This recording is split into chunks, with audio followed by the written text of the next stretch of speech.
Pemirsa, polisi menetapkan satu orang lagi menjadi tersangka kasus pembunuhan dan pembakaran rumah seorang wartawan di Tanah Karo, Sumatera Utara. Total sekarang ada 3 orang yang menjadi tersangka kasus pembunuhan Sempurna dan keluarganya. Inisialnya B alias Ulang ditetapkan sebagai tersangka ketiga dalam kasus pembakaran rumah yang menewaskan wartawan di Kabupaten Karo, Sumatera Utara, Sempurna Pasaribu. Bulang berperan sebagai yang memberi perintah membakar rumah Sempurna. Polisi juga telah menangkap 2 tersangka yang membakar rumah wartawan bernama Sempurna Pasaribu di Karo. Para pelaku memiliki peran berbeda. Sementara itu, pelaku dan korban ternyata saling mengenal.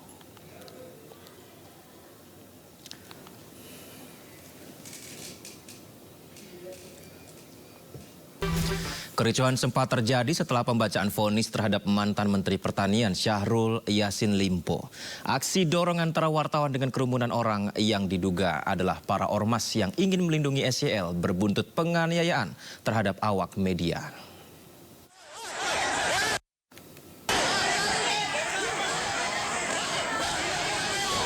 Ya, seperti inilah kondisinya pemirsa, kericuhan yang terjadi usai sidang putusan vonis terhadap mantan Menteri Pertanian Syahrul Yassin Limpo hari ini di Tipikor, Jakarta Selatan. Sejumlah personel kepolisian berusaha mengamankan SYL ketika keluar dari ruang sidang dan menghadang awak media yang berdesak-desakan berupaya untuk mengambil gambar menjalankan tugasnya sebagai wartawan. Aksi saling dorong pun tidak terhindar, baik antara wartawan dengan aparat keamanan maupun para pendukung SYL yang ada di lokasi. Keributan ini berujung adu fisik yang mengakibatkan sejumlah alat peliputan dari rekan-rekan media mengalami kerusakan.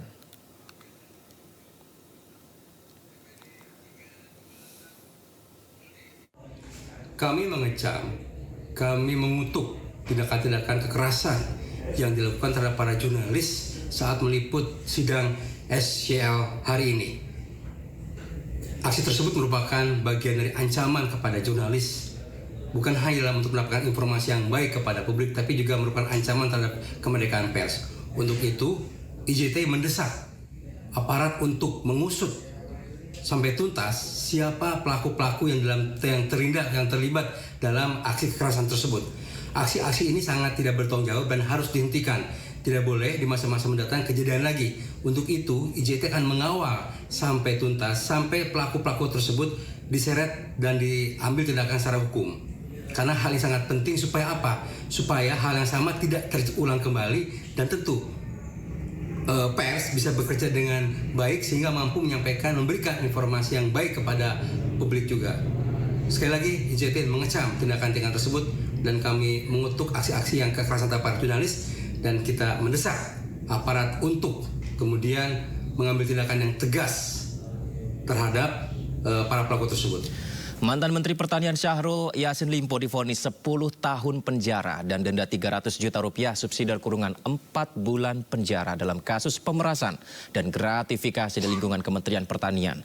Putusan tersebut dibacakan oleh Ketua Majelis Hakim Rianto Adam Pontoh di Pengadilan Tipikor pada PN Jakarta Pusat. Selain itu, pemirsa, SYL juga dihukum untuk membayar uang pengganti senilai 14 miliar rupiah dan 30.000 dolar Amerika Serikat.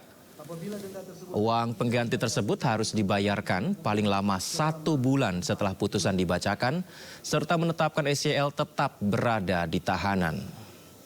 Hakim menyatakan tidak sependapat dengan nota pembelaan dari SYL dan kuasa hukumnya yang menyatakan bahwa terdakwa tidak terbukti melakukan tindak pidana yang didakwakan penuntut umum dan memohon untuk dibebaskan. Hakim memutuskan SYL terbukti bersalah berdasarkan pasal 12 huruf E Jungto pasal 18 Undang-Undang Indonesia nomor 31 tahun 99 tentang pemberantasan tindak pidana korupsi.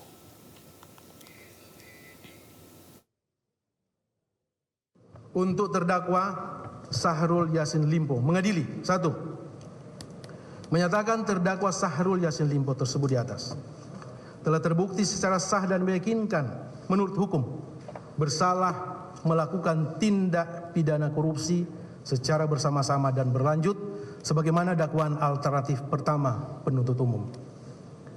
2. menjatuhkan pidana terhadap terdakwa Syahrul Yassin Limpo. Oleh karena itu, dengan pidana penjara selama 10 tahun dan denda sejumlah 300 juta rupiah dengan ketentuan apabila denda tersebut tidak dibayar diganti dengan pidana kurungan selama 4 bulan. 3. Menghukum terdakwa Syahrul Yassin Limpo untuk membayar uang pengganti sejumlah 14.147.144.786 rupiah ditambah 30.000 US dollar Amerika untuk terdakwa Muhammad Hatta. Mengadili: 1. Menyatakan terdakwa Muhammad Hatta tersebut di atas telah terbukti secara sah dan meyakinkan menurut hukum bersalah melakukan tindak pidana korupsi secara bersama-sama dan berlanjut sebagaimana dakwaan alternatif pertama penuntut umum. 2. Menyatukan pidana terhadap terdakwa Muhammad Hatta oleh karena itu dengan pidana penjara selama 4 tahun dan denda sejumlah 200 juta rupiah dengan ketentuan apabila denda tersebut tidak dibayar diganti dengan pidana kurungan selama 2 bulan. 3. Menetapkan masa penangkapan dan penahanan yang telah dijalani oleh terdakwa dikurangkan seluruhnya dari pidana yang dijatuhkan. Menetapkan terdakwa tetap ditahan untuk terdakwa Kasdi Subagiono. 1. Menyatakan terdakwa Kasdi Subagiono tersebut di atas telah terbukti secara sah dan meyakinkan menurut hukum bersalah melakukan tindak pidana korupsi secara bersama-sama dan berlanjut sebagaimana dakwaan alternatif pertama penuntut umum. Menjatuhkan pidana terhadap terdakwa Kasdi Subagiono oleh karena itu dengan pidana penjara selama 4 tahun dan denda sejumlah 200 juta rupiah dengan ketentuan apabila denda tersebut tidak dibayar diganti dengan pidana kurungan selama 2 bulan. 3. Menetapkan masa penangkapan dan penahanan yang telah dijalani oleh terdakwa dikurangkan seluruhnya dari pidana yang dijatuhkan. 4. Menetapkan Saya ingatkan, ini bukan proyek, ini bukan rekomendasi dan izin-izin impor yang ratusan triliun. Kalau saya mau korupsi, ini bukan. Yang ditarik adalah skincare, yang ditarik adalah pembelian parfum dan lain-lain. Maafkan saya adikku, mohon tertib karena kita berproses hukum. Saya minta maaf kalau tadi ada seperti itu. Tidak ada niat seperti itu. Saya lah yang tempatmu sebagai bapak, sebagai kakak. Saya minta maaf pada teman-teman pers dan mudah-mudahan tidak ada pejabat yang takut mengambil kebijakan untuk kepentingan rakyat dan bangsa hanya karena persoalan saya. Mungkin saya salah, tapi semua demi bangsa, demi negara, demi kepentingan rakyat. Kamu adili saya di saat Indonesia normal. Kau tidak melihat bagaimana Indonesia pada saat kondisi kerawanan pangan yang ada. Terima kasih anakku semua. Kaget bahwa kok sampai segitu putusannya.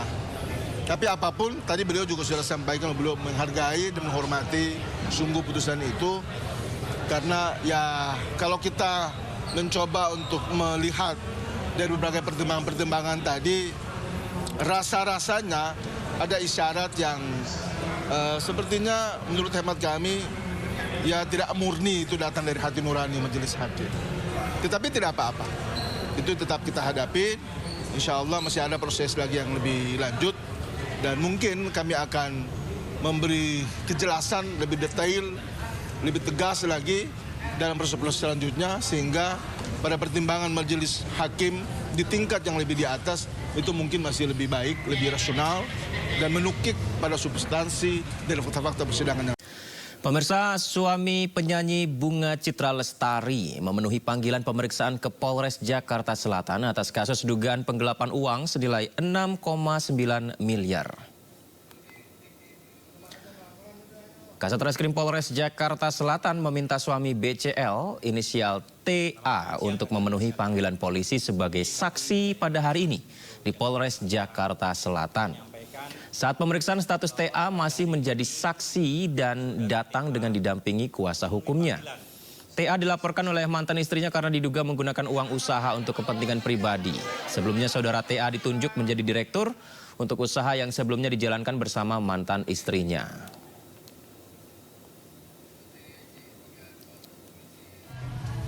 Selamat siang rekan-rekan sekalian. Jadi kami dari Polres Metro Jakarta Selatan menyampaikan bahwa pada hari ini saudara TA memenuhi panggilan sebagai saksi di mana sesuai dengan laporan yang telah dilaporkan oleh mantan istrinya. Saat ini prosesnya masih berlangsung, kami masih melakukan pemeriksaan secara detail dan terperinci terhadap perkara yang dilaporkan oleh mantan istrinya tersebut. Jadi untuk prosesnya masih kami... Kita ke informasi lainnya, pemirsa. Subsidi BBM semakin membengkak di tengah melemahnya nilai tukar rupiah dan tingginya harga minyak dunia. Pemerintah berencana membatasi penggunaan BBM jenis Pertalite.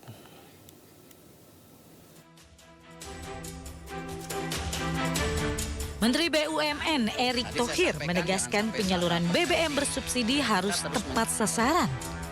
Menurutnya orang mampu agar jangan menggunakan BBM bersubsidi karena subsidi BBM semakin membengkak di tengah melemahnya nilai tukar rupiah terhadap dolar Amerika Serikat. Selain itu jumlah subsidi juga semakin meningkat seiring melonjaknya harga minyak mentah dunia. Tadi saya sampaikan jangan sampai salah persepsi, ya kita terus menginginkan yang namanya BBM tepat sasaran digunakan oleh masyarakat yang membutuhkan, bukan yang sudah mampu justru mendapat kesempatan melakukan tadi penggunaan BBM yang tidak tepat sasaran. Apakah ini kapan, di mana, besok atau kapan saya nggak tahu, kita menunggu saja ya. Dan saya rasa konsolidasi antara diskusi para kementerian masih berjalan.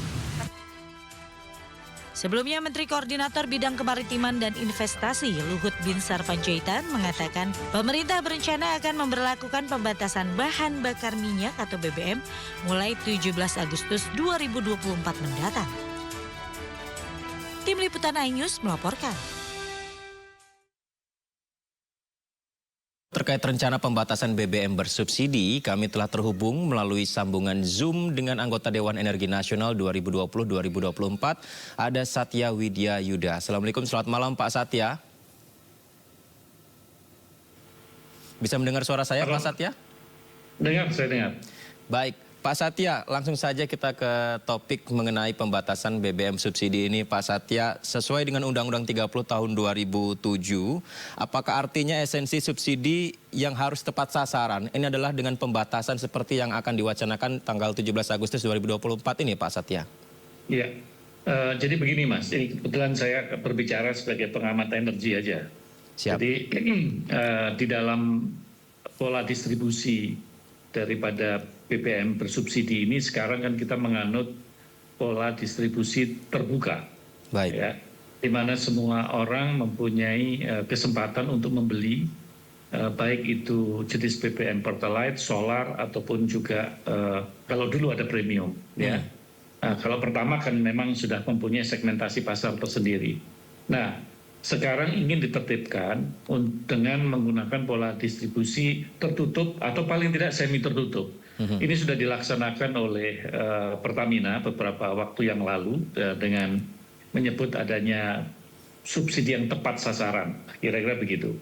Ya kalau kita melihat daripada jenis BBM tertentu seperti dalam hal ini adalah solar, ya kalau kita melihat dengan menggunakan QR code itu sudah mampu terdaftar sekitar 3,81 juta pengguna daripada jenis BBM tersebut. Ya, kalau kita melihat Pertalite 3,66 juta ya pengguna JBKP Pertalite yang sudah terdaftar, dan ini sudah dicoba disosialisasikan dan juga dijalankan di 41 kabupaten kota. Ya, nanti tentunya jumlahnya akan melebar sampai dengan 514 kabupaten kota. Kalau solar sudah lumayan. Solar itu progresnya untuk pendaftaran yang setiap harinya itu hampir sekitar 800 sampai dengan 1000. Sementara yang Pertalite itu masih berprogres. Dan ini tujuannya sebetulnya semata-mata untuk supaya orang yang mengkonsumsi daripada jenis BBM tersebut, baik Pertalite ataupun solar, itu adalah kira-kira yang terdata dan masuk kelompok-kelompok yang memang bisa menikmati subsidi. Kira-kira demikian. Ini masih belum ideal, Mas. Ya. Jadi kalau menurut saya ada satu payung hukum yang harus diselesaikan oleh pemerintah. Dalam hal ini adalah peraturan pemerintah yang lebih tinggi, yaitu kita melihat adanya Perpres ya 191 tahun 2014 Di situ memang diklasifikasikan secara jelas jenis-jenis mobilnya, jenis-jenis alat transportasi apa yang kira-kira layak untuk mendapatkan subsidi tersebut. Nah, ini belum direvisi, jadi masih menggunakan existing Perpres itu. Jadi nantinya di dalam pelaksanaan ke depan itu tentunya dengan adanya payung hukum itu akan ada certainty. Ya, di samping tadi sudah menggunakan teknologi yang bagus yang dilakukan oleh Pertamina dengan QR code. Namun demikian payung hukum itu tetap menjadi satu hal yang membuat certainty ya pada masyarakat supaya tidak ada komplain. Ya, kalau tidak nanti masyarakat akan merasa bahwa dia pun masih berhak karena mereka membayar pajak misalkan. Ya, hal yang demikian tentunya bisa kita hindarin, jangan sampai itu terjadi ya. Jadi bisa dibayangkan Mas Yudi, kalau kita lihat estimasi pertumbuhan daripada kendaraan bermotor, kalau kita menggunakan prognosa tahun 2025 itu sekitar 4 sampai dengan 5%. Ya, kalau itu dengan asumsi pertumbuhan ekonomi sekitar 5,1 sampai dengan 5,5%. Nah, jumlahnya jadi pemakai daripada solar saja itu kira-kira kalau volume saja sekitar 18,7 juta kiloliter. Ya, di tahun 2025 ini ya, ini prognosa. Ya, kalau Pertalite sekitar 32,2 juta kiloliter, kerosin 527 ribu kiloliter. Nah, kalau dilihat daripada jumlah itu, kita ekuivalenkan dengan rupiah akan cukup tinggi. Nah, dengan demikian maka menjadi urgent ya supaya pola subsidi ini menjadi kira-kira idealnya menjadi tertutup. Dengan demikian diharapkan tidak akan terjadi over kuota dari ketentuan-ketentuan yang sudah dihitung gitu kira-kira dengan pemerintah dalam hal ini. Baik, itu maksud menurut saya cara untuk meminimalisir adanya hal-hal yang tidak kita inginkan, karena mesti diingat barang subsidi ini barang yang bisa dimanfaatkan untuk kegiatan-kegiatan yang ilegal. Ya, karena orang bisa menimbun ya lantas menjualnya dengan harga non subsidi yang nanti disparitasnya pasti akan tinggi dan masyarakat yang akan dirugikan. Artinya kalau selama ini subsidi dari sisi harga ini lebih kepada efektivitas orang per orang begitu ya Pak Satya ya? Betul. Jadi kalau kita melihat aja di saat ini ya belum diatur secara jelas karena Perpres 191 2014 belum direvisi. Itu beberapa waktu yang lalu pada waktu saya masih di Dewan Energi Nasional ataupun zaman waktu saya di DPR itu penyalahgunaan daripada BBM subsidi ini luar biasa Mas.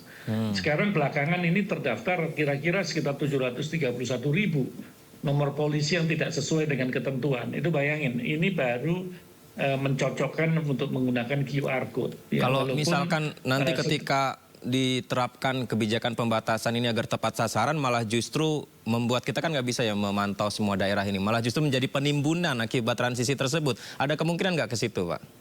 Ya, itu makanya perlu satu kerjasama yang integratif gitu ya, karena ini tidak hanya menjadi kewenangan Pertamina atau kewenangan Kementerian BUMN atau Kementerian SDM, karena ini juga menyangkut mengenai aparat hukum.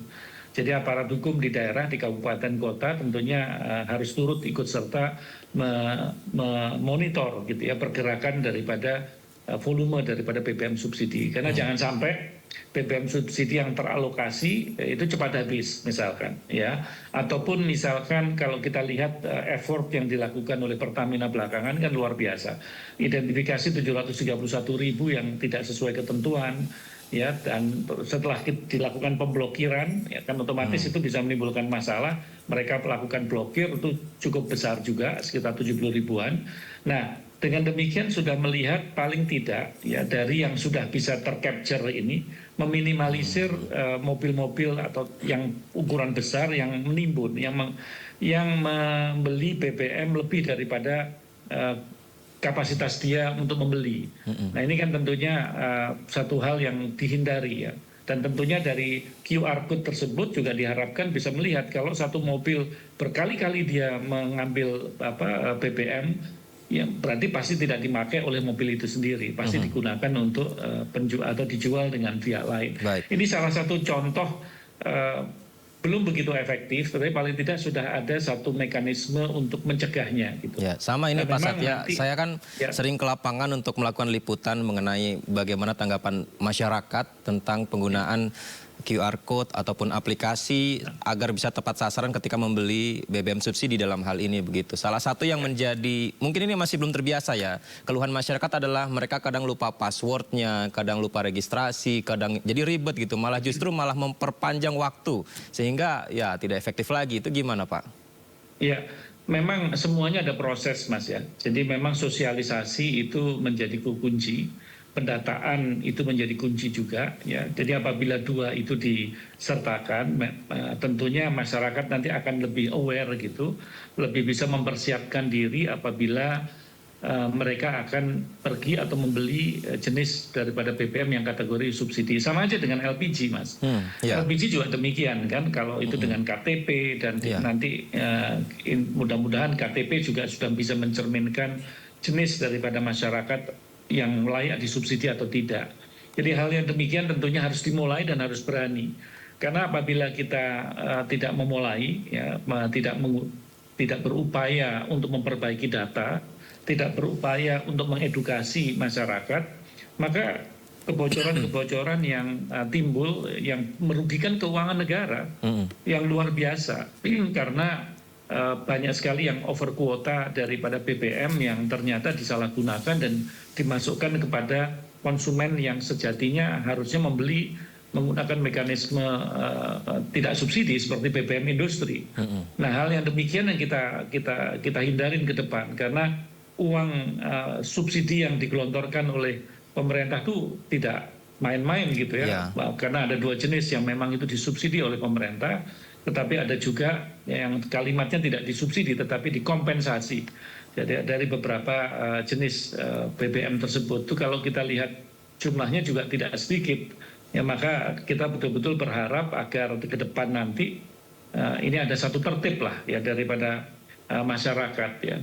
Saya ambil contoh aja Mas, misalkan kayak jenis BBM tertentu seperti solar. Baik. Itu kalau kita melihat subsidinya hampir 17,8 triliun, ya yang dikompensasi. Jadi pemerintah misal mengkompensasi sekitar 80,58 triliun, barang tidak sedikit.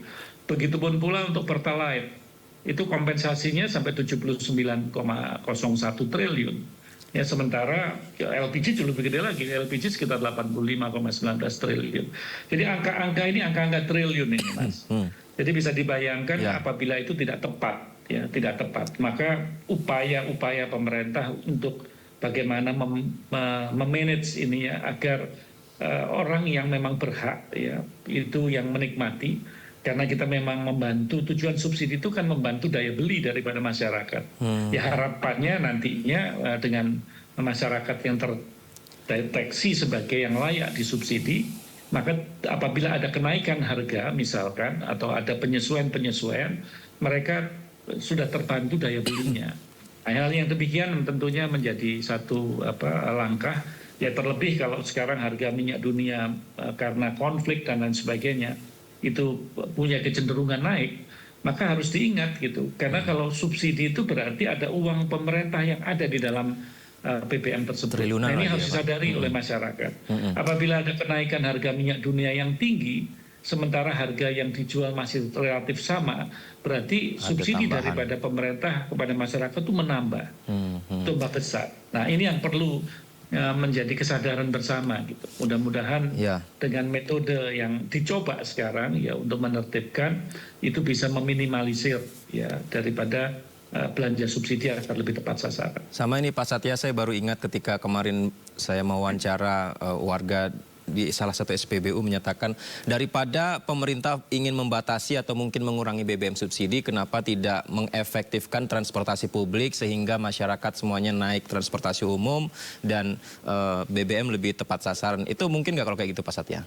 Sangat mungkin, sangat mungkin. Justru sekarang kalau kita perhatikan sebetulnya pemerintah sudah melakukan. Kita harus apresiasi betul. Seperti misalkan MRT ya, kalau kita berbicara di Jakarta ya. Kan sudah membantu betul, karena saya teringat sekali pada waktu MRT bermasalah ya, pada beberapa waktu yang lalu, bagaimana masyarakat tuh membludak gitu ya, karena mereka yang terbiasa dengan MRT harus menggunakan moda transportasi yang lain. Di situ sudah bisa kelihatan gitu betapa banyaknya masyarakat yang sudah terselamatkan dengan public transportasi. Jadi ini menurut saya tentunya dengan peningkatan moda transportasi publik yang dilakukan oleh pemerintah yang ada di seluruh pelosok Indonesia, itu pasti akan membuat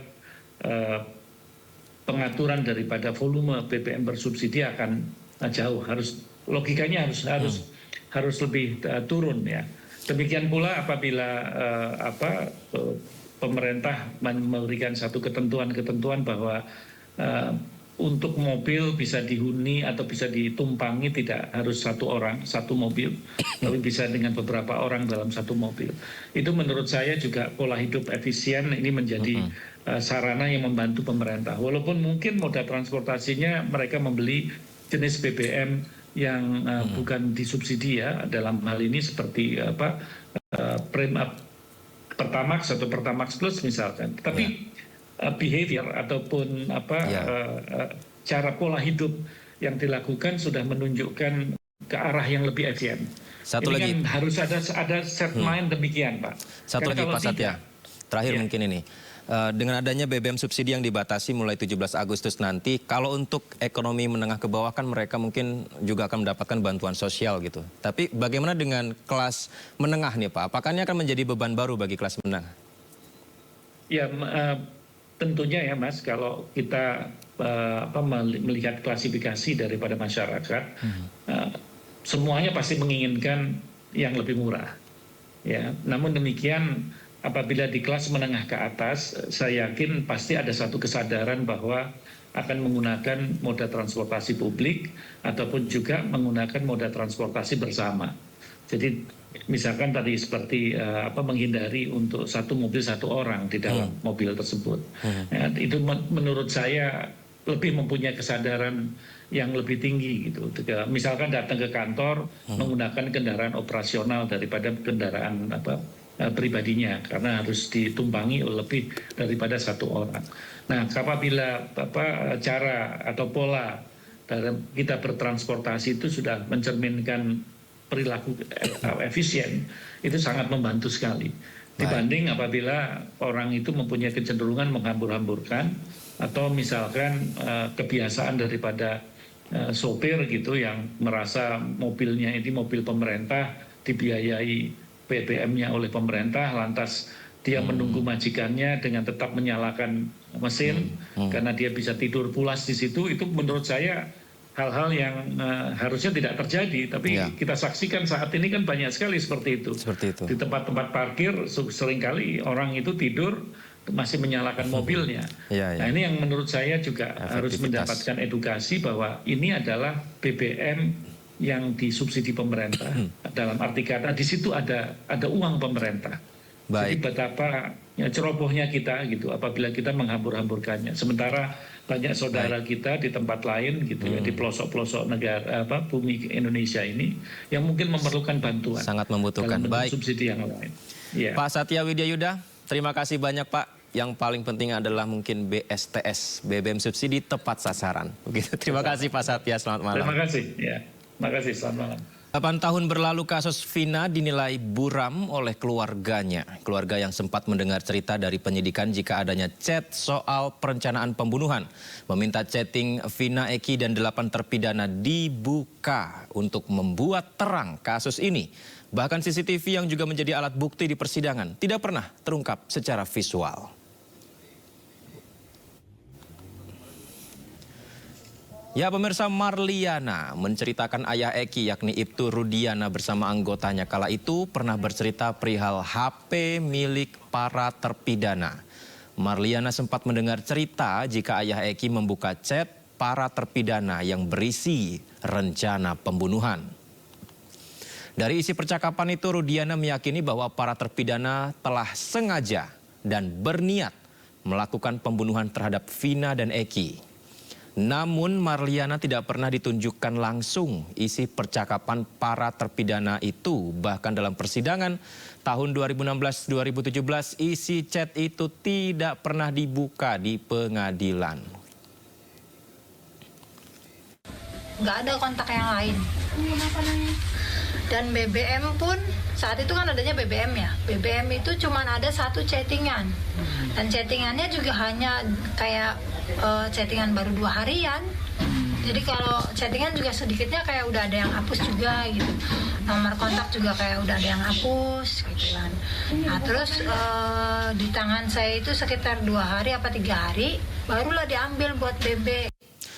Ya pemirsa, informasi berikutnya, tim kuasa hukum Sakat Tatal menerima panggilan sidang peninjauan kembali di Pengadilan Negeri Cirebon, Jawa Barat. Dalam panggilan yang diterima tim kuasa hukum, sidang akan digelar pada hari Rabu tanggal 24 Juli 2024 sekitar pukul 10.00 pagi waktu Indonesia Barat. Sidang peninjauan kembali akan digelar di Pengadilan Negeri Cirebon, Jawa Barat secara terbuka. Pihak kuasa hukum Sakat Tatal sudah siap menghadapi sidang peninjauan kembali di Pengadilan Negeri Cirebon. Berbagai bukti baru sudah dipersiapkan untuk disampaikan di sidang nantinya. Menghadapi sidang nanti, pihak kuasa hukum juga tengah mempersiapkan berkas-berkas yang berkaitan dengan PK.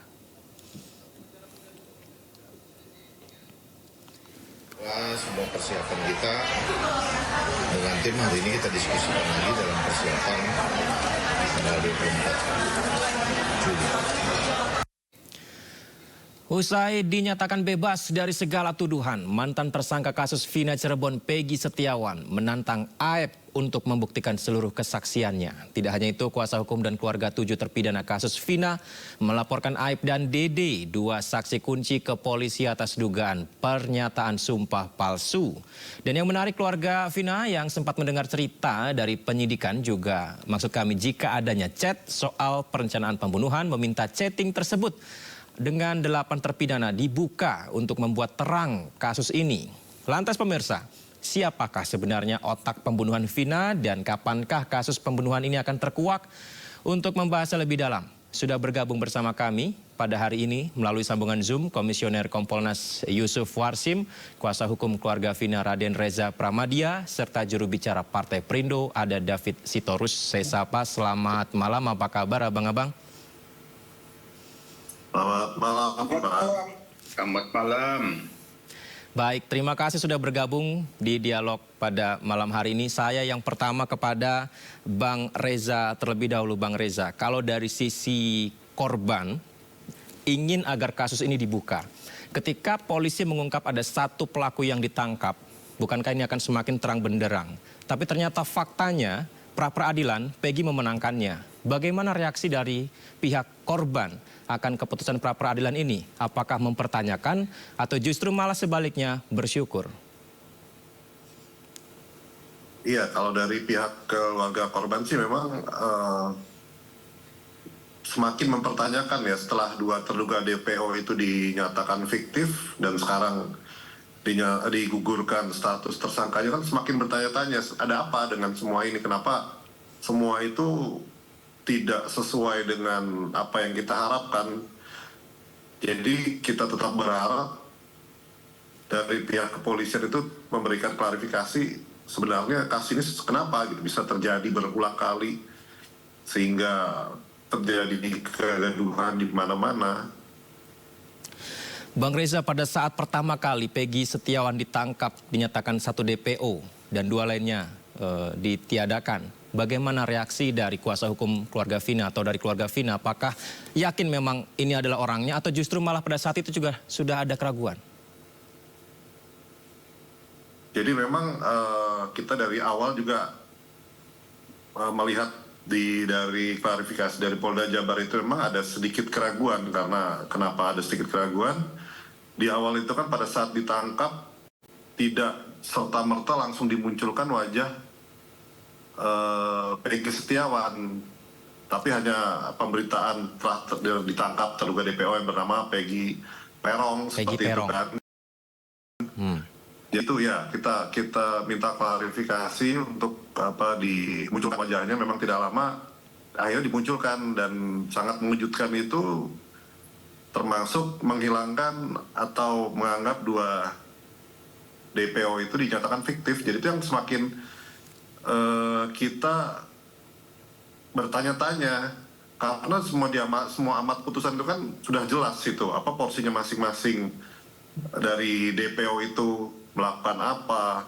Nah terus tiba-tiba dihilangkan, dinyatakan fiktif, dan juga melihat ternyata status tersangkanya terlalu terburu-buru menurut kami dalam waktu kurang lebih 2 minggu, dan juga melihat di BAP setelahnya itu kan dari 5 terpidana menyatakan bukan itu Peggy si pelaku, hanya 1 yang menyatakan itu Peggy si pelaku, itu semakin memperkuat kita bahwa itu bukan Peggy Peron yang dimaksud. Seperti itu. Saya tertarik ketika dialog rekan kami Abraham Silaban dengan Mbak Marliana ya, kakak kandung dari Vina, justru malah menyampaikan permohonan maaf kepada Peggy Setiawan karena terseret kasus ini. Sebenarnya bagaimana dari pihak keluarga Vina melihat seorang Peggy Setiawan ketika menang di pra-peradilan? Iya, pada saat itu juga saya menemani kedua orang tua dari almarhum Vina. Pada saat hakim memutuskan membatalkan status tersangka itu, ya mereka bergembira karena tidak menyatakan bahwa itu tidak bersalah. Ya kita sangat bergembira karena orang yang tidak bersalah ya tidak seharusnya dihukum. Jadi setelah itu kita juga sedihnya karena loh kenapa jadi terburu-buru memutuskan tersangka, jadi bukan ini yang dimaksud dari pihak kepolisian gitu kan. Jadi itu yang makin kita bertanya-tanya ada apa gitu. Jadi kenapa seperti terburu-buru setelah 8 tahun kasus ini mengambang akhirnya seperti ini. Jadi itu yang bikin pihak keluarga juga akhirnya sedih lagi gitu. Salah satu kesedihan dan juga mungkin gundah gulana dari Mbak Marliana ini adalah mengenai chat yang tidak diungkap dan juga CCTV yang disampaikan Mbak Marliana. Ini apakah ada penjelasannya Bang Reza? Iya, pada saat itu ya kami dapat informasi dari Mbak Marliana itu pada saat sidang pertama, pada saat itu kan sidang tertutup ya, jadi Mbak Marliana waktu itu ada di luar, dihampiri oleh Ibtu Rudiana dan timnya, bilang pada saat itu ada chat di BBM-nya, isinya dari BBM para terpidana itu tanpa menyebutkan siapa namanya, ada semacam ajakan untuk melakukan suatu perencanaan pembunuhan seperti itu. Tapi tidak merinci, tidak memperlihatkan isi chatnya ataupun kalimat lengkapnya ataupun terpidana yang mana yang bilang itu masuk di materi persidangan saat 2016 nggak Bang Reza? Tidak diungkapkan. Tidak diungkapkan. Dan bukti chat itu juga kita tidak tahu isinya seperti apa karena kan tidak diungkapkan di persidangan. Baik, saya ke Bang Yusuf Warsim. Bang Yusuf, yang mewakili Mbak Marliana dari keluarga almarhumah Vina ini adalah ingin agar penjelasan dari Ibtu Rudiana. Bagaimana Kompolnas melihat ini? Apakah ada kemungkinan Kompolnas akan menemui Ibtu Rudiana mungkin? Baik, berencana kami seperti itu. Kami sedang menyusun pasca putusan pra-peradilan kemarin itu. Saat ini kami sedang menyusun masukan dan saran. Kami sendiri tentu bersaran ke penyidik Polda Jabar, pasca putusan yang sudah dilaksanakan, putusan itu dibebaskan, dilakukan analisa dan evaluasi semua proses. Jadi pada tanggal ini proses hukum yang harus kita bicarakan pada malam hari ini. Jadi ini putusan pra peradilannya kan sudah jelas, penyidikannya kan dihentikan. Nah, itu SP3 ya. Ya, penyidikannya dihentikan. Jadi terkait dengan DPO sendiri, di dalam pertimbangan hakim pra peradilan itu, ini masih kita analisa apakah DPO-nya Peggy atau semua DPO yang dibatalkan. Itu dibatalkan DPO dari 2016 sampai 2024. Nah, kalau dibatalkan kan harus memulai lagi penyidikannya. Tentu itu memerlukan sprindik baru. Kalau ingin menuntaskan, sementara kan posisinya kan seperti ini secara hukum, maka selain kami bersaran untuk dilakukan analisa dan evaluasi, perlu dimintakan pendapat ahli hukum pidana yang itu tidak kaitannya dengan pemeriksaan ahli. Dimintakan aja pendapat ahli hukum pidana untuk mendapatkan masukan, saran hukum terkait dengan rencana-rencana tindak lanjut dan langkah-langkah. Satu hal itu tadi yang paling penting. Ini Hakim Tunggal Eman dalam pertimbangan putusannya membatalkan DPO 2016 sampai 2024. Apakah ini termasuk 2 DPO lainnya? Nah, itu. Rujukan DPO itu kan dalam pertimbangan itu rujuk pada Perkap 2014, Perkap nomor 6 tahun 2019. Nah, kami sendiri juga akan memberikan masukan terkait dengan evaluasi 2 Perkap tersebut. Apakah semua tindak pidana, semua kasus itu bisa diterapkan seperti itu dalam aturannya. Itu yang bagian hal-hal yang tentu ini perlu mendapatkan masukan. Nah, kalau kaitannya dengan apa yang kami rencanakan, nah ya, pasca putusan pra-peradilan ini sepertinya kami sudah memandang perlu untuk bertemu dengan ayah almarhum Eki, Ibtu Rudiana. Ada beberapa hal-hal yang kita ingin konfirmasi langsung. Mudah-mudahan kami bisa bertemu dan lancar. Itu yang dalam rencana kami. Tadi bicara soal Perkap juga, Bang Yusuf, untuk menetapkan arah kebijakan Polri lebih baik lagi ke depan, banyak publik yang menggaungkan tentang peninjauan kembali kasus ini dari awal lagi dibuka. Apakah itu menjadi salah satu solusi agar ini terang benderang, Bang? Ya, sementara ini Saka Tatal mengajukan PK. Betul. Itu ini adalah upaya hukum untuk mendapatkan keadilan, dan tentu apabila ada putusan PK nanti akan ada kepastian hukum baru selain daripada keadilan. Kalau memang itu dikabulkan PK-nya, maka Saka Tatal mendapat keadilan. Dan situ secara tidak langsung ada kepastian hukum baru.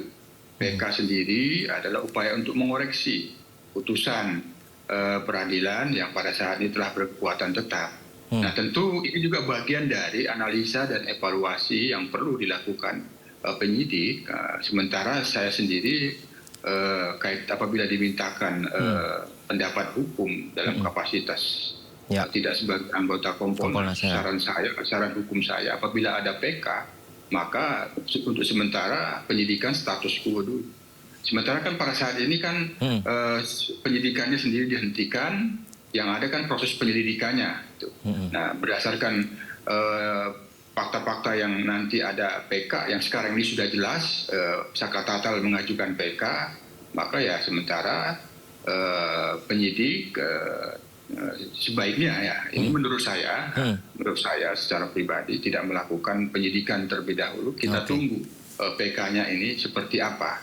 Jadi, yang terakhir, tentu apapun proses hukum yang sangat penting dari dilakukan para terpidana, yang termasuk salah satunya mantan narapidana Saka Tatal ini, tentu punya dampak kepada upaya keadilan korban. Nah, bagaimanapun ini tetap menjadi perhatian kami Kompolnas, kaitannya dengan korban, yang itu ada putusan peradilan yang telah berkekuatan tetap pada yang itu tetap kita pedomani, meskipun ada upaya PK, tentu bagaimana hasil PK nanti, sekali lagi itu akan berdampak pada bagaimana keadilan untuk korban itu. Kalau ngikutin keinginan netizen, ingin agar ini cepat selesai kasusnya lebih cepat terang benderang, sprindik baru itu setelah pra-peradilan ini apakah juga harus sesegera mungkin, Bang Yusuf? Kami sarankan terlebih dahulu analisa dan evaluasi, dan dimintakan pendapat ahli hukum pidana. Itu tadi di dalam pertimbangan Hakim Tunggal pra-peradilan permohonan PJ itu ada DP. Terkait dengan DP itu kan di pertimbangannya dibatalkan, tidak sah. Apakah ini semua DPO yang disebut di dalam putusan pengadilan negeri Cirebon atau apa? Ini kan harus dianalisis, dan ini dimintakan pendapat hukum untuk menentukan rencana-rencana tindak lanjut. Ya, kalau ingin dilakukan penyidikan kembali, tentu ya memang secara SOP dibukalah kembali penyidikannya melalui sprindik baru. Baik, saya ke Bang David Sitorus. Bang David, pra peradilan memutuskan Peggy Setiawan mengabulkan seluruh dari dalil-dalil pemohon. Artinya Peggy Setiawan bukanlah tersangka lagi, sudah bebas begitu. Kalau ada sprindik baru nih Bang David, ini sekaligus ingin tahu ya, ingin bertanya. Apakah sprindik baru ini juga masih bisa mengikat seorang Peggy Setiawan lagi, misalkan mengarahkan ke dia lagi tuh Bang David? Ya, selamat malam rekan-rekan semua. Kalau mengacu pada pertanyaan yang barusan, sebenarnya kan pra peradilan yang terjadi adalah pra peradilan itu untuk membatalkan status tersangka. Tentunya ini adalah aspek formil. Tentu kalau aspek formil yang sebenarnya dibatalkan bukan berarti aspek materialnya batal. Nah, untuk aspek formilnya sebagai hukum acara itu tentu bisa dilakukan proses pengulangan kembali. Hingga akhirnya kalaupun masih ditemukan nanti bukti yang mengarah dan bukti pemulangan yang cukup, itu bisa kembali dilakukan pemeriksaan lanjutan. Kira-kira begitu untuk pra peradilan yang untuk Peggy kemarin.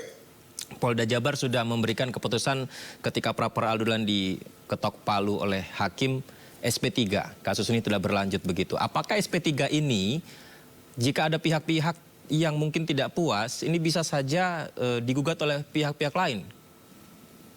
Iya, jadi sebenarnya kalau mengacu pada kasus ini kan kita melihat banyak sekali kejanggalan.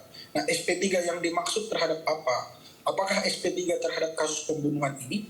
Kalau SP3 terhadap kasus pembunuhan yang dalam arti sudah ada terpidana, beberapa orang yang sudah terpidana, sudah menjalani hukuman. Bahkan yang terbaru Saka Tatal yang akan mengajukan peninjauan kembali. Nah, kalau SP3 yang dimaksud terhadap DPO atau tersangka atau yang terlapor lah paling tidak terhadap kasus ini, ya berarti mereka yang dihentikan penyidikannya, mereka yang dihentikan prosesnya. Tapi apakah peristiwa pembunuhannya akan dihentikan? Nah, ini yang jadi pertanyaan. Kembali, apakah misalnya ini nanti dianggap tidak pembunuhan? Nah, itu kan jadi pertanyaan. Cuman dari awal sekali kita melihat banyak sekali kejanggalan. Kejanggalan mulai dari keterangan dari salah satu saksi yang dulu seperti Liga Akbar yang kemudian menyatakan bahwa dia mencabut bahkan keterangan sebagai saksi. Terus pelapor yang merupakan ayahanda dari salah satu korban juga tidak kelihatan sampai hari ini, yang menyatakan bahwa ada bukti chat, ada bukti video dan tidak ditampilkan di pengadilan. Nah, ini sebenarnya kejanggalan-kejanggalan yang cukup banyak, dan saya harap sebenarnya semua orang yang tidak terlibat ya bisa melakukan bisa mengejar haknya kembali. Misalnya apalagi mereka-mereka yang dituduh padahal tidak melakukan. Dan dikejar juga itu saksi-saksi yang dulu memberikan keterangan palsu. Karena dari sini sebenarnya nanti bisa terbuka. Dari sini sebenarnya bisa terbuka arahnya kemana. Termasuk misalnya kenapa mereka bisa memberikan kesaksian-kesaksian seperti itu. Kalau misalnya dilaporkan, itu akan diproses, itu akan dibuka kembali. Lalu akan ketahuan bagaimana kasus ini sejak awal. Nah, dari situ tentunya bisa mengarah ke ada apa sebenarnya di balik kasus ini. Kalau misalnya pembunuhan ini dihentikan SP3 bahwa tidak terjadi pembunuhan, berarti hukuman-hukuman yang kemarin sudah sangat merugikan kembali terhadap mereka-mereka yang sudah menjalani hukuman. Tetapi apakah itu juga menjadi jawaban atas keadilan kepada keluarga Vina misalnya? Kan belum tentu. Nah, tentu keluarga juga terus akan berupaya. Nah, lalu dari situ pada saat terpidana ini sudah ada menjalani hukuman dari kesaksian-kesaksian yang dulu, berarti itu ada banyak kesaksian-kesaksian yang diragukan. Nah, itu harus diuji, itu bahkan harus dilaporkan kembali keterangan-keterangan mereka, karena itu di bawah sumpah, karena sampai di proses pengadilan.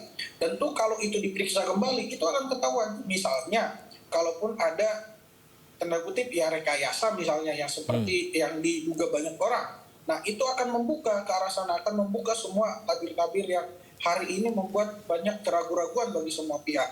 Jadi saya rasa buat semua keluarga kita mendukung terus buat siapapun, bukan cuma keluarga termasuk terpidana, untuk memperjuangkan haknya masing-masing. Hari ini segala proses yang ada kita lihat penuh dengan kejanggalan. Nah, kejanggalan-kejanggalan ini kita berharap semua orang memperjuangkan haknya dan membeberkan fakta-fakta yang mereka punya, supaya fakta-fakta ini bisa nanti akhirnya tertarik tuh ke arah mana, apakah misalnya ini hanya sebatas terhadap pidana pembunuhan itu, atau justru nanti ada pidana-pidana lain yang timbul dari sini. Karena jujur saja secara pidana, kalau misalnya dianggap misalnya SP3 terhadap kasus pembunuhan ini, berarti sudah ada yang memberikan keterangan-keterangan yang tidak bisa dipertanggungjawabkan, hingga ada juga yang menjadi terpidana, bahkan sudah menjalani hukuman berapa tahun. Lalu kemudian dari situ juga berarti ada juga yang dalam tanda kutip yang merintangi proses-proses ini. Nah, itu akan menciptakan pidana-pidana baru sebenarnya, dan ini kita perlukan supaya apa? Supaya kan kita sebagai warga negara mempercayakan hak kita kepada pemerintah supaya proses-proses peradilan, proses-proses peristiwa hukum yang terjadi itu dijaga. Kita bisa pastikan negara hadir. Nah, kalau misalnya dalam hal ini keadilan tidak bisa diciptakan atau tidak dibuka, dan tidak akhirnya kita terang benderang mengetahui ini proses apa sih sebenarnya, akhirnya bisa saja nanti muncul kecurigaan. Tapi sampai hari ini tentunya kita menaruh kepercayaan kepada institusi. Nah, institusi juga kan mempunyai pengawasan melekat. Tadinya kan ini di kasus ini di Polres Cirebon ya, lalu kemudian hari ini Polda Jabar, dan tentunya itu adalah tindakan-tindakan evaluatif menurut saya, dan semoga juga dari sini terus masih bisa diproses, dan mungkin bukti-bukti yang sudah berapa tahun yang lalu itu masih bisa digali kembali, atau berdasarkan konfrontasi terhadap keterangan-keterangan saksi yang ada, atau bahkan tindak pidana yang diduga kemudian bisa terjadi, bisa melahirkan ya fakta-fakta baru lah, supaya keadilan bisa dirasakan oleh keluarga korban keluarga Vina di sini. Tentunya sebenarnya ada Egi juga. Lalu terhadap mereka-mereka yang telah menjalani pidana baru kemudian tidak dapat dibuktikan, lalu yang sudah ditetapkan tersangka kemarin, salah satunya Peggy, itu sudah mendapatkan haknya. Jadi saya pikir itu tetap harus dilakukan. Bang David, dengan menangnya gugatan pra-peradilan Peggy Setiawan, apakah ini menarik garis lurus ke belakang, makin mempertanyakan 8 terpidana yang sudah dihukum duluan, ini benarkah bersalah sesuai dengan putusannya, ingkrah, atau malah meragukan? Dijawab sesaat lagi Bang David. Setelah jeda pemirsa, kita akan lanjutkan dialog ini, tetap bersama kami di Sindo Prime. Pemirsa, praktisi hukum Rasman Arif Nasution menilai putusan Hakim Tunggal Pengadilan Negeri Bandung Eman Sulaiman tidak cermat dan tidak menyelesaikan masalah. Rasman bahkan menyebut putusan Hakim Eman Sulaiman tidak berdasar dan bertentangan dengan peraturan Mahkamah Agung. Dari awal bahwa putusan Hakim Eman Sulaiman ini sangat-sangat tidak cermat dan tidak menyelesaikan masalah. Tidak menyelesaikan masalah. Ada 9 poin yang menjadi amarat putusan. Dan dari 9 ini saya sudah jelaskan dan saya pertegas lagi. Ada 2 yang sangat-sangat tidak menurut saya logik. Tidak logik dan kontraproduktif. Pertama, menyatakan tidak sah. Poin 5 ya. Menyatakan tidak sah segala keputusan atau penetapan yang dikeluarkan lebih lanjut oleh termohon yang berkenaan dengan penetapan tersangka atas diri pemohon oleh termohon. Apa urusannya? Kita kembali berbincang bersama narasumber istimewa kita pada malam hari ini, kembali kepada Bang David. Bang David, pra-peradilan Peggy Setiawan akhirnya bebas dengan hasil keputusan dari hakim. Nah, kemudian bagaimana nasib 8 terpidana lain yang sudah menjalani hukumannya, Bang? Ya, kalau melihat pada keberlanjutan kasus ini, yang akhirnya terbuka kembali, ya ini kan kasus peradilan Peggy yang kemudian pra-peradilannya menetapkan status penetapan tersangka dan penahanannya dibatalkan, kan begitu. Nah, kalau melihat pada ini kan sebuah kejanggalan yang tentunya membuka kita terhadap kasus-kasus ini sebelumnya.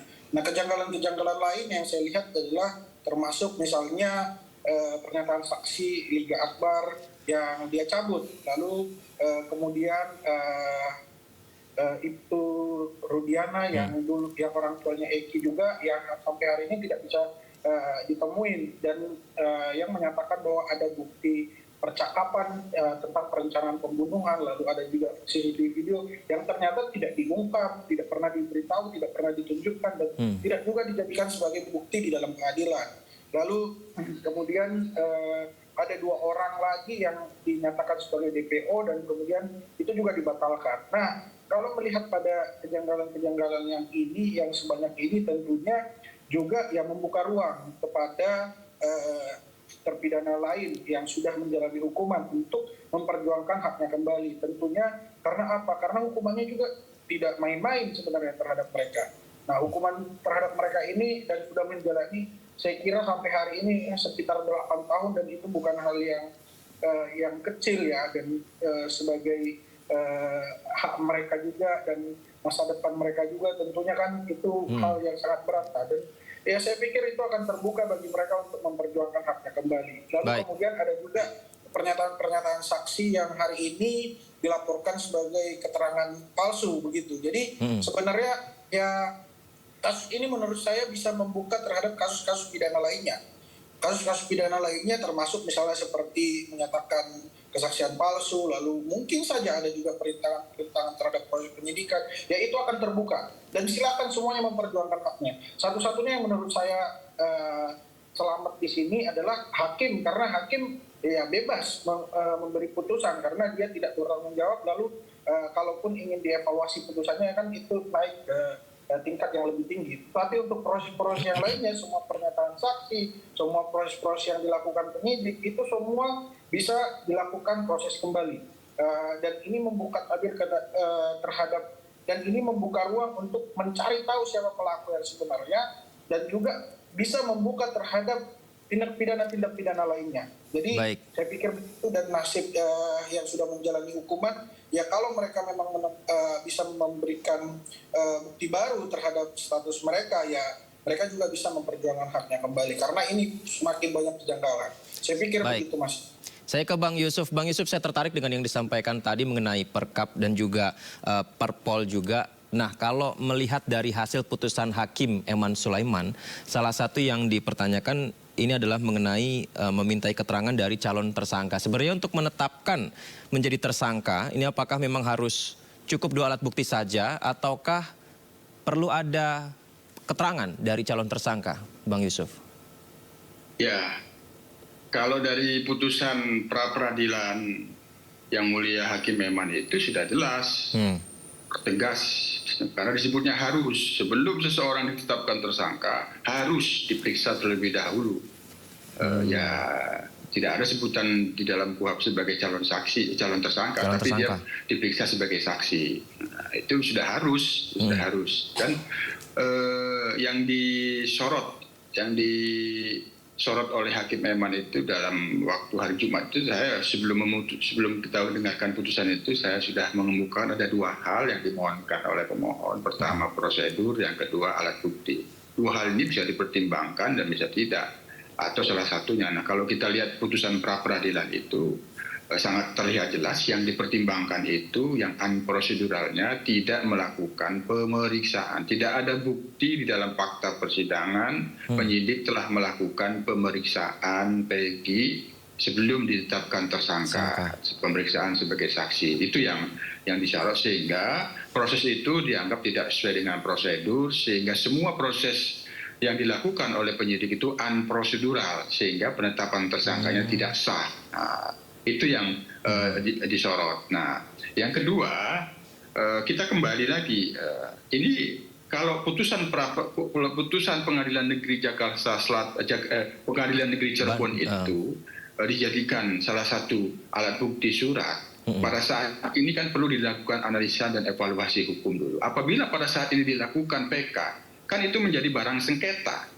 Putusan itu akan dikoreksi, itu menjadi bahan sengketa. Inilah yang perlu, salah satu hal dimintakan pendapat ahli hukum pidana. Ini posisinya kan sekarang sudah masuk ini tata PK. Yang kedua, terkait dengan pertimbangan DPO Peggy Setiawan itu sejak 2016 sampai 2024 itu tidak sah karena tidak sesuai dengan Perkap, di mana sebutan DPO itu ditetapkan tersangka dulu. Nah itu. Nah, bagaimana dengan 2 DPO lain? Kalau kita gunakan logika pertimbangan hukum putusan Prapit itu, juga tidak sah. Nah, sementara itu sudah disebutkan dalam putusan Pengadilan Negeri Cirebon. Nah, disitulah persoalan-persoalan hukum yang harus dilakukan analisa dan evaluasi dengan dimintakan pendapat ahli hukum pidana, sehingga kami menyarankan apabila ada rencana untuk menerbitkan sprindik baru tentu tidak terburu-buru agar semuanya jelas bagaimana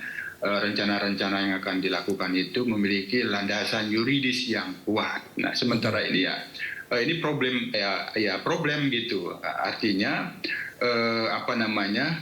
sekali lagi keadilan korban pada saat ini menjadi problem. Sementara yang akan dilakukan oleh pihak terpidana mengajukan PK yang sekarang ini sudah masuk zakat tatal itu bagian dari bagaimana mengoreksi putusan yang telah berkekuatan tetap. Jadi kasusnya itu sudah memiliki putusan pengadilan yang telah berkekuatan tetap. Ada pembunuhan, itu sudah ada terpidananya. Nah, kaitannya dengan putusan Prapit kemarin itu kan hanya khusus Peggy. Penyidikan terhadap Peggy Setiawan itu dihentikan. Nah, ini juga akan menimbulkan persoalan hukum. Apabila penyidik melakukan SP3, penghentian penyidikan itu adalah objek pra-peradilan salah satunya. Nah, ketika ada pihak, misalnya saya kan hanya mengandai tidak bermaksud menyimpulkan, ada pihak dari pihak korban mengajukan SP3, itu bagaimana? Inilah salah hal-hal yang kami sarankan dilakukan analisa dan evaluasi dengan mendasari putusan pra-peradilan kemarin ini dengan memintakan pendapat ahli hukum pidana. Oke, baik. Artinya apakah Kompolnas selaku pengawas eksternal Polri ini akan melakukan evaluasi implementasi untuk manajemen penyidikan nih Bang Yusuf berarti? Betul, kami akan memberikan masukan salah satunya itu dalam rangka menyempurnakan kembali 2 perkap itu kaitannya dengan kaitannya dengan pengaturan DPO. Kami sendiri sebenarnya begini, pada tanggal 28 Mei itu pada saat kami meminta klarifikasi langsung di Polda Jabar itu sebenarnya kaitannya dengan penetapan DPO itu yang tahun 2016 itu bagian hal yang kami sarankan dilakukan audit investigatif. Nah, kami waktu itu bertanya apa landasannya penetapan DPO pada tahun 2016. Nah, pada waktu itu kami melihat sepertinya ini harus mendapatkan penjelasan secara komprehensif, yang itu penyidiknya diaudit. Bagaimana cara dia menetapkan DPO itu. Nah, sekarang putusan pra-peradilan sudah membatalkan DPO-nya Peggy, itu logika hukum itu juga berlaku menurut pendapat hukum saya ya. Tapi ini saya tidak boleh memberi pendapat karena sebagai pengawas kepolisian. Ini itu juga berlaku pada 2 DPO lainnya. Jadi itu yang di antara problem-problem hukum yang harus dilakukan analisa dan kajian untuk menentukan rencana dan langkah-langkah selanjutnya untuk menuntaskan kasus ini oleh penyidik apabila diperlukan dan akan dilakukan sprindik baru. Tapi kalau saya bertanya kepada Bang Yusuf bukan sebagai Kompolnas tapi dengan pemahamannya gitu. Ini artinya pra-peradilan Peggy ini sebenarnya mempengaruhi 2 DPO yang lain karena keputusan juga sudah dihasilkan. Artinya PK ini juga bisa mempengaruhi terhadap sidang 2016 awal ya Bang Yusuf? Ya tentu yang pasti putusan pra-peradilan itu kan membatalkan DPO Peggy dalam rentang waktu 2016 sampai 2024. Itu tidak sah. Itu sama halnya apabila landasan menetapkan DPO yang lain Andi dan Dhani yang disebut dalam putusan Pengadilan Negeri Cirebon itu sama dengan menetapkan Peggy alias Peron itu, maka juga sama, tidak sah. Itu kalau kita menggunakan landasan itu. Inilah menjadi problem hukum. Nah, sementara ada PK. PK itu kan harus ada novum, ada bukti baru. Nah, bukti barunya apa? Nah, kaitannya dengan pelaporan terhadap saksi, ya tentu sejauh mana AF dan DD ini urgensi kedudukan kesaksiannya, apakah itu mahkota menjadi saksi kunci. Sementara dalam pantauan kami ketika kami melihat berkas penyidik, tentu kesaksian itu tidak hanya pada EF dan DD, tapi ada saksi lain yang itu memang menjelaskan ada peristiwa itu yang sudah diputuskan oleh Pengadilan Negeri Cirebon. Baik, Bang Reza, dengan hasil pra-peradilan kemudian zakat tatal yang juga pernah menjalani hukuman, ini mengajukan PK juga, sudah ada jadwalnya juga. Kemudian artinya ini mempengaruhi hasil kesaksian dari AF dan DD. Seperti apa langkah dari pihak keluarga korban Vina ini? Apakah ini semakin mengaburkan atau bagaimana supaya lebih terang? Iya, makanya dari awal itu kan kita memohon kepada Presiden Joko Widodo untuk membentuk tim pencari fakta TPF, yang independen, yang terdiri daripada ahli hukum pidana. Jadi biar kasus ini nanti mereka itu kan bersinergi dengan pihak kepolisian, biar kasus bisa transparan dan semua bisa jelas. Karena kalau masih seperti ini terus pasti nanti akan terulang kembali. Jadi kita tetap berharap untuk dibentuknya tim pencari fakta yang benar-benar independen dan transparan, yang nantinya akan bersinergi dengan pihak dari kepolisian. Baik, yang jelas lebih baik membebaskan 1.000 orang yang bersalah ketimbang menghukum 1 orang yang tidak bersalah. Dan hasil pra-peradilan Peggy ini bukanlah garis finish dari kasus Vina, tapi juga bisa menjadi pengungkapan fakta agar kasus Vina lebih terbuka lagi. Terima kasih abang-abangku sudah bergabung di dialog ini. Kita pantau terus harapan masyarakat Indonesia agar kasus ini terang benderang. Selamat malam. Selamat malam. Terima kasih. Presiden Joko Widodo meminta setiap kepala daerah untuk menggali potensi pariwisata. Presiden meyakini pengembangan sektor pariwisata mampu meningkatkan ekonomi dan pendapatan di daerah. Pemirsa, Presiden Joko Widodo mengakui meski kekayaan alam Indonesia tidak kalah dengan banyak negara, namun masih banyak kepala daerah yang belum mengetahui cara yang tepat dalam mempromosikan dan mengemas pariwisata di daerah masing-masing. Jokowi meminta kepala daerah mencontoh sejumlah negara yang sukses memaksimalkan sektor pariwisata dalam pendapatan negaranya.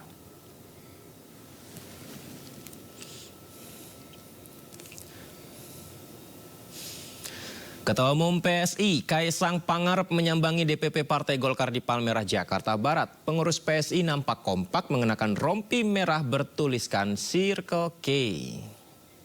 Kedatangan Kaisang langsung disambut oleh Sekjen Partai Golkar, Ludwig Paulus. Keduanya tampak akrab berjabat tangan, pemirsa. Terlihat sejumlah pengurus DPP PSI datang menemani dengan mengenakan rompi merah bertuliskan Circle K. Pada pertemuan ini, Ketua Umum Partai Golkar Erlangga Hartarto mengatakan apabila Kaisang ingin maju pada pilkada, partainya siap mendukung.